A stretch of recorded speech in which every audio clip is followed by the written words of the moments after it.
Well, g'day everybody once again. Hello, how are you? Bonjour, monsieur. Ni hao, and yeah, all that sort of stuff.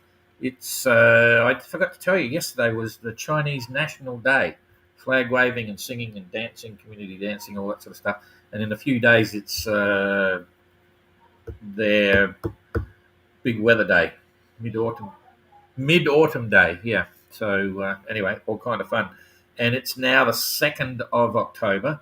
It's 4 minutes past 4 here, and so it'll be around about 10 o'clock in the morning in Le Sable d'Olonne, and I'll be back there soon in a few days, in 5 days or something, 4 days. So all's looking pretty good, and Renault is about to hit the beaches in. Well, I shouldn't say that. He's about to cross the finish line, and then probably about midnight tonight local time, and then he will work out what he wants to do. It's dark, but there's like a little bit of a bay surrounded by reefs where he can get in and anchor before he comes through into the little port there in the morning, because they can only do it daylight. So that's happening. Going to talk a little bit about the approach and the mass restart in Mauritius, how that's going to work, and just remind everyone of the concept once again, and generally keep it all moving. So that's pretty cool. I think I can, while we're just waiting for a few of the people to turn up that just enjoy seeing it live, I can probably put this on. There's nothing new here for people that are following the tracker, but that was the map which was in the latest press release that went out yesterday, that I think most of you will have seen yet. If you haven't subscribed, then get onto the subscription list. I decided to do it as a gazette. I'm trying to make it different all the time so someone doesn't get too bored. Hopefully some of the media pick up on it and so on. We'll also start focusing on, when we do the press release, the results all the time. There'll be a results page and stuff, but not yet. Anyway, that's just to give people a perspective on a couple of thousand miles from Fiji, and then 3,000 miles to Cocos nearly, and then 2,200 or 2,000 to Rodriguez, and then from Rodriguez we've got this one here, 2,100 is actually Rodriguez to Durban, and then because it's only 300 to Mauritius, but we were running a space serious challenge on the last one around there, ETA into Cape Town, around about early December, something like that. So we're sort of stuck on that as a concept, but we are changing the fact that there will be a mass restart, probably on around about October the 25th.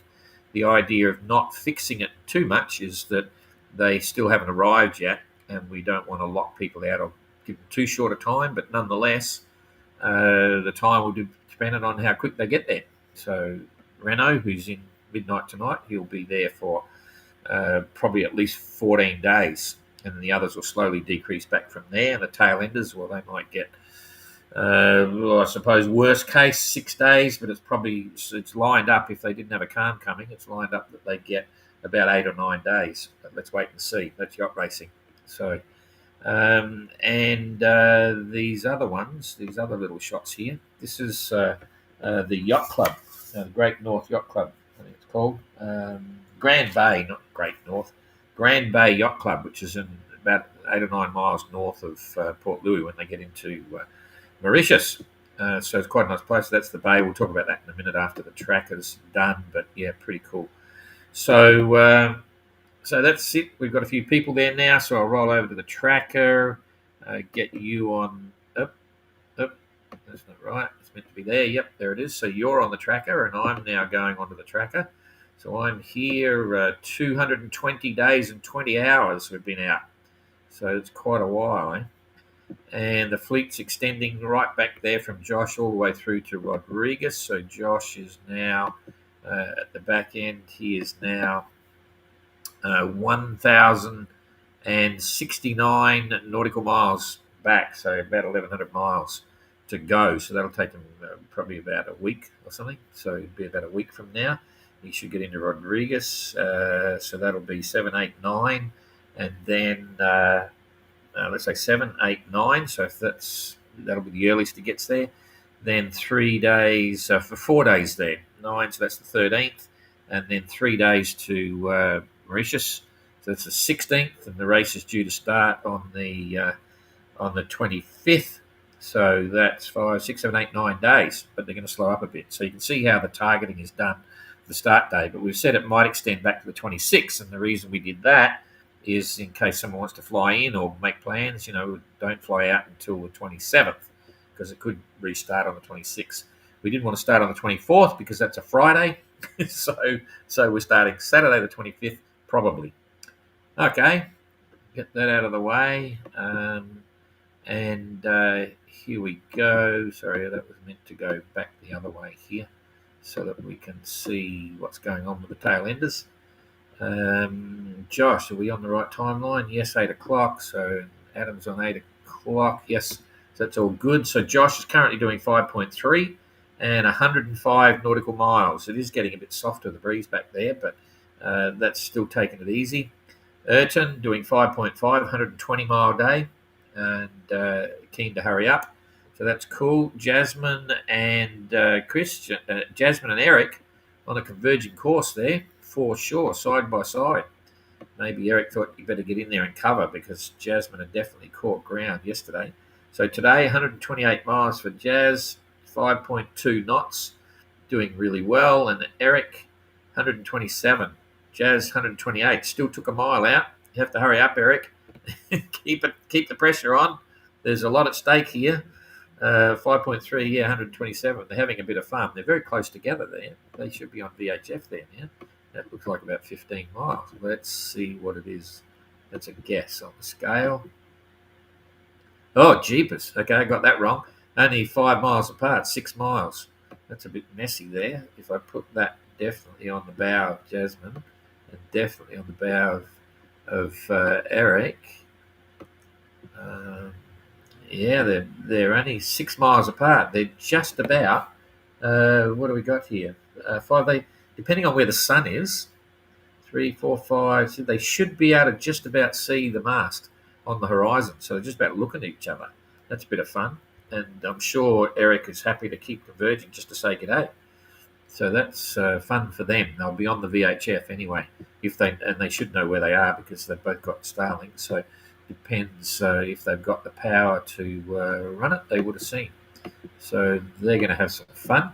And Jacob is still pulling away by the look of it from, well, maybe not. Well, at least he's still in front of Christian. Christian is doing 5.6, 127. Jacob is 123. So Christian bearing down on Jacob. And they're not too far away. If that was 5, this is about 5, 10, 15, 20 miles. 37, yeah, I nearly said 37. Not very good at estimating this. So not quite on VHF yet. But they're close together, and Adam leading the other group, not the lead group, 5.2 and 132 mile day. That's still pretty impressive. It's 5 miles extra compared to Jacob and Christian. So here we go with the lead group stretching out, but it's kind of interesting. Remember, there's 2-day break between Peeler and Adam back there, where we adjusted the timeline at Cocos Keeling.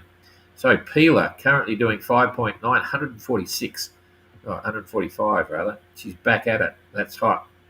Kerry, there you go. Only 137, 5.7. So Peeler is 5, 6, 7, 8 miles in the day. That's pretty impressive. So that's cool. There's a puff of extra breeze over here, so maybe it's patchy.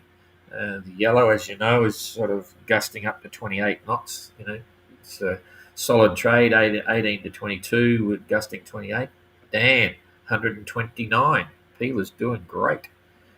5.6 knots in the last 24 hours, 129 miles. So lost a bit to Kerry, did 137. So that's 8 miles there, 8 miles distance. And here we go. Renault, what's he doing? 127. So it's getting softer up the front. So by the look of it, this is suggesting this. He's doing 5.1, 127 in the last 24 hours. This patch of stronger wind may have been coming over from the back and extending over to the others, leading forward. So Peeler's had a boost with a bigger breeze, maybe with calm, with the reasonable sea as well, so she can make the most of it. And Kerry's got a bit of that as well. and it might just be arriving at Dan now, or even not now in the last 8 hours, because it's an average of 24 hours from now when you go back. So maybe that's why the leaders, and then Renault up the top, he's only done 127, same, a little bit less than Dan even. So that could be causing it. Anyway, it's all good stuff. Pretty much holding their own. And let's have a look at distance to the finish, if that was correct. Yes, it's 8 o'clock. So it's very fresh report. He said in his post that he thought he'd be there about midnight tonight local time. 31 and a half miles to go, doing average 5 knots. There goes 6 hours, about 6 hours or so, whatever the local time is there at the moment. I'm not sure. So he'll be happy to get there. And just to refresh you on the challenges of the arrival here, it doesn't really show. I'm going to blow it right up, but it doesn't really show you closely the navigation hazards off here. It shows you the main part of the lagoon. Here we go. So generally there's a few, you can just see there's a few more reefs sticking out the top end here. Not a lot, but there's a few there. And the same on this side. So this is the main obvious bordering reef. And the finish line, I forget now, I mentioned it before, there's a latitude line up here with a east-west definition on the sailing instructions. I could look it up, but I think everyone gets the general concept, so that they can come here and finish at night time in the safe and then decide what they want to do.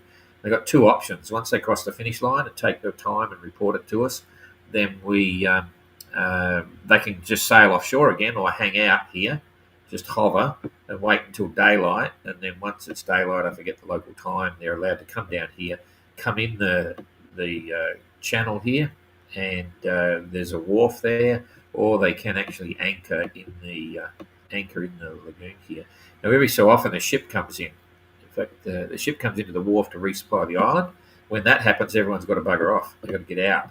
So they ask everyone to move, get out of the channel, come out and anchor out here somewhere, and then they've got manoeuvring room to come in and tie up the wharf. So I'm not sure of when the next ship is, but that'll self-sort itself. Okay, so that's what happens here. So he'll be doing it in the dark, but it's perfectly safe, and then he'll make his own plans. So not finished yet, but looking good for Renault. Okay, so we'll zip down here, put the wind back, and we'll look at the weather for the next 2 days for the others. Here it is. I'll come down again and again. That's looking pretty well. Actually, I like seeing the big weather now because everyone's interested in what's happening up front. We spoke about this yesterday. This is a low pressure ridge here. That's it there, squashed up. It's going clockwise with some funny breezes. But anyway, we'll focus on the current situation for their approach to Rodriguez. Getting softer at the back and harder at the front, generally speaking. There goes this first day, but generally pretty good. More of a southeaster at the front and southeaster at the back for Josh, and pretty much an easterly at the leaders. The lead group have got an easterly and swinging through north, but they're going quiet. So there's second. So that's second, third, fourth. So there goes 2 days. I'm just going to push this through. 2 days, it's fifth, the sixth. So there's going to be a bit of a slow approach for the mid group, second, third, fourth, fifth, and it's not too bad. They'll keep moving. They should be still, if they work hard enough, they'll still make their 100 miles a day. And Josh is there, so that's through to the 6th. So it's 4 days from now, and we said that Josh should be a week away. So the others could be going in, but it's certainly going to be a break between the lead group will get in before it goes really quiet, and then you may see another bit of separation between this other group as it approaches the island. So that's cool. We'll look at that when it happens. That's sailing. Currents, let's have a quick look. It's all just been generally favourable. Yep, nothing untoward there, all in the right direction, but nothing, that's going to be a game changer anywhere. And they all are back here. The tail end of the fleet has got a bit more current than Oops, a daisy. a bit more current than the leaders. The leaders are sailing out of the current, and in a day it's going to go to there, so it's all over in a day, and it'll probably come back the next day a little bit there, so probably worth 5 to 8 miles in a day. For the current clouds, you want to see where they've got sunshine. Nope, all overcast. Ooh, jeepers. Okay. Waves dying off. Yep, down past 2. That's in 4 days. So right now, yeah, it's decreasing. So now there's probably 2.5 to 3, maybe a bit more. But we discussed this yesterday for the next 24 hours. And day 3 is dropping off. So as the wind's dropping down, seas under 2 meters, and conditions will be quite nice. And I think they've got enough breeze there. They've just got to start go for speed, and the others should still be making their 100-mile days, 120 even, so it shouldn't hold them up too much. Anyway, let's wait and see. Okay, I think that's all I can show you there for now. Nothing. Now, what I'm going to show you, what we're going to discuss, is I'll just show you Port Louis for those that haven't seen it yet. I'm going to zoom right in. So there's like the passage from Rodrigues to Port Louis is about 280 miles or something. So 3 days. It's an easy 3 days. Okay. And they'll come in over the top of the island, and they will sail straight past the Grand Bay Yacht Club, which is in here. You can see there's a little indent there, but there's nothing you can do about that because you can't enter customs quarantine here. And the distance from Grand Bay, I've been saying about 8 or 9 miles. Let's see what it really is. Down to entrance of Port Louis, 10 miles. Okay, so it's about 10 miles before you're ready to turn the corner. And the wind predominantly should be southeast or east, so it's going to be a bit of a reach. It shouldn't be from the northeast, so it's not going to be to windward. It should be reach up, reach back. So 2 or 3 hours, and you should be up there as a sail. So they come down here to Port Louis, and here we go. I'll show you the finish line. Keep it coming up a bit more. The finish line, there are some navigational buoys here leading for ships to come into the main harbour here. And the last 2 offshore, which is right here, not very far offshore, is one there, one there. You join those together, and they come in, and as soon as they cross that in between the 2 navigation beacons, port and starboard, that's the finish line for this section. But in this case, we will turn it into a proper finish line.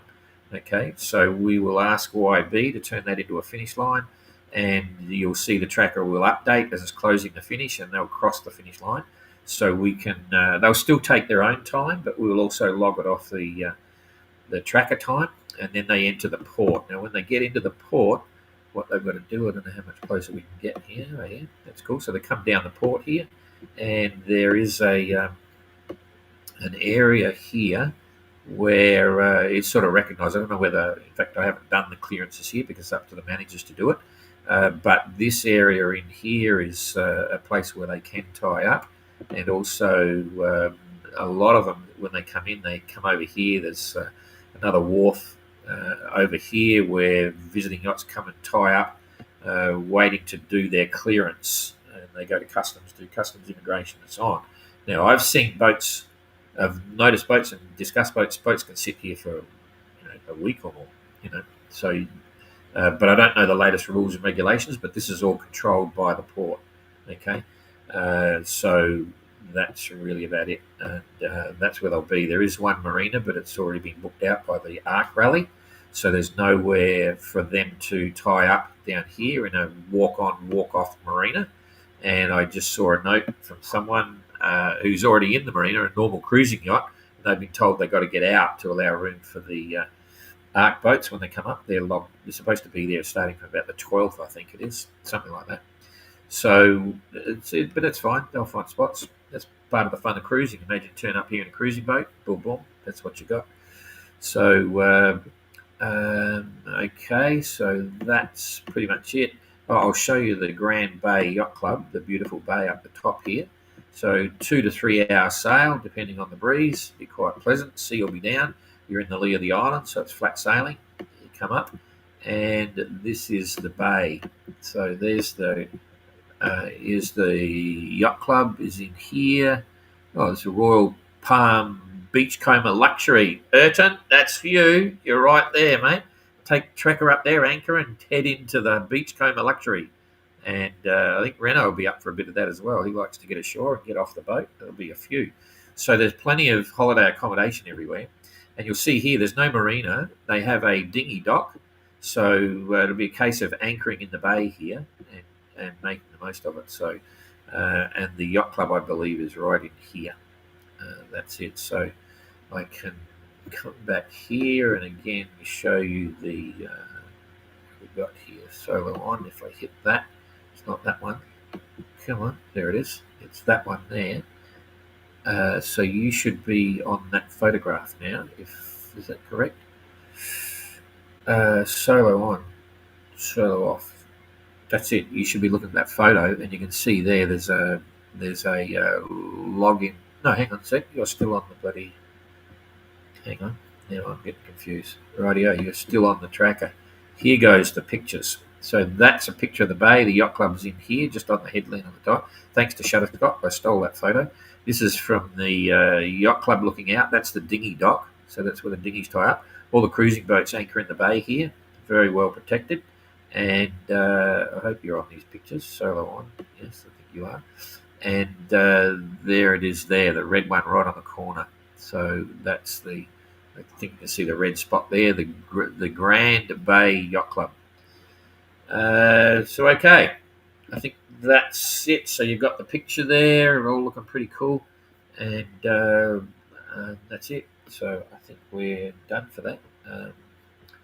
Say good day to a few people. We've got 2 people there. I hope it's no one's missing out. Anyway, it's pretty straightforward right now. Everyone's got the picture of what's going on. So good day. So I had a look at your Facebook page today and saw your memory of your cruising life, which looked pretty impressive. So not sure how far you went, whether you went around the world, but that looked cool. Hey, John. So remember to like, share, and all that sort of stuff, and we will see you all again tomorrow. And I haven't got the test pattern to sign out, so I'm going to sign out with this picture. Ooh, that's a good one with all the bits and pieces. What else do I have to tell you off that? Nothing. That's all pretty straightforward. Okay, we'll see you later. Thanks for that. Bye for now.